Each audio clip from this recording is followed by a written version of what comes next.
Hello and welcome back to my channel. My name is Stellar and today we'll be talking about conditional tests. Now that may sound very unfamiliar among a lot of you, but really it's just an if statement, and yeah, there's a little more to it, but let's keep it simple.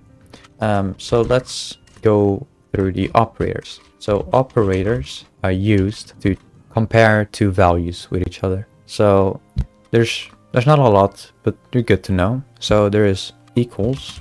And equals is written like this in scripts, and that's two equal signs. So yeah, this is used to check if two values are the exact same. And there is not equals, and that's written like this. Now, if you want to write this character, just look it up because I have a different keyboard and I don't know how it works for you. It's called the tilde, and yeah, there's also greater than. And that is written like this. Now you may know this from math or I don't know, another programming language, but yeah, it's very universal. There's also less than, and that is written like this. And yeah, so that's kind of the same as this except less than. And there's also greater than or equal to, and that's written like this. And since I have a different font, look, if I move the space between this one and this one, this character comes out. Now, it might not look like this for you, but that's because I have a different font and, you know, it makes it different. You write it like this, so yeah. And there's also less than or equal to, and that's basically the same except, you know, the other way. So yeah, these are the operators. So yeah, let's go to if statements. And if you want to make an if statement, it's very simple. You just write if, and then right here you need a condition. And when you're done with the condition, you type then. And then it creates an end for you. You need to keep that to end the if statement. And right here, condition. So if you don't know what condition is, it's basically a requirement to run the if statement code right here. So let's make a little code here. Let's just say condition is true. Okay, now obviously you don't just write condition here, you actually have to make a comparison. So let's make a little variable called cash is 50. And let's say we want to check if cash is greater than or equal to 20. So what we do is cash, and then we take this character right here, and then we say 20. Now we're checking if cash is greater than or equal to 20. Simple as that. Now sometimes your cash isn't always greater than 20 or equal to 20. Sometimes it could be like 10.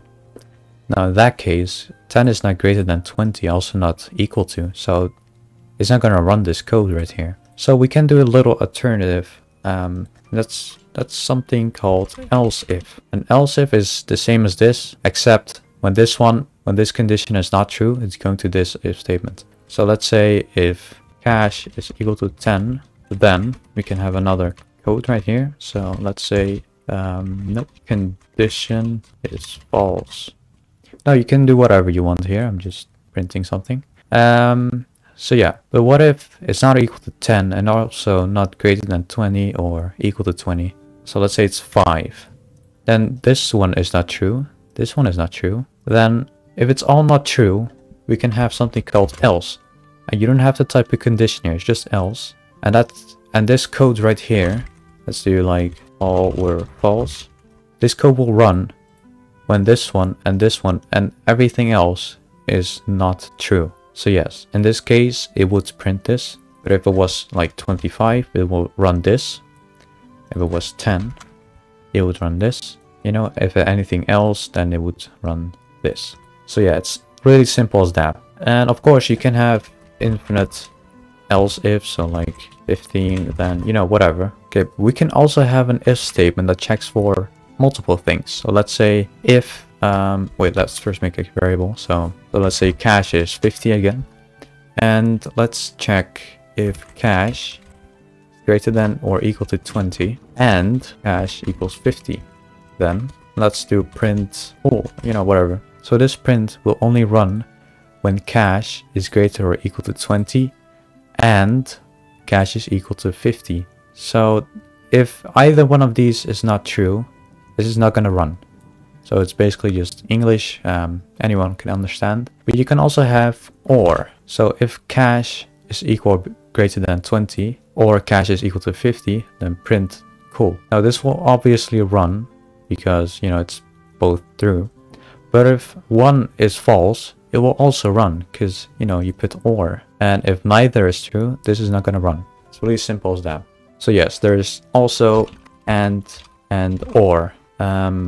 Checks if both conditions are true. And or checks if at least one condition is true. Okay. Now you don't always have to use equals or not equals. There's also an alternative. So let's say you have a variable called hot dogs, you know, whatever. And you set it to true. And as you know, if statements check if a condition is true. But this itself is already true. So you don't really have to type if hot dogs equals true, then, you know, do this.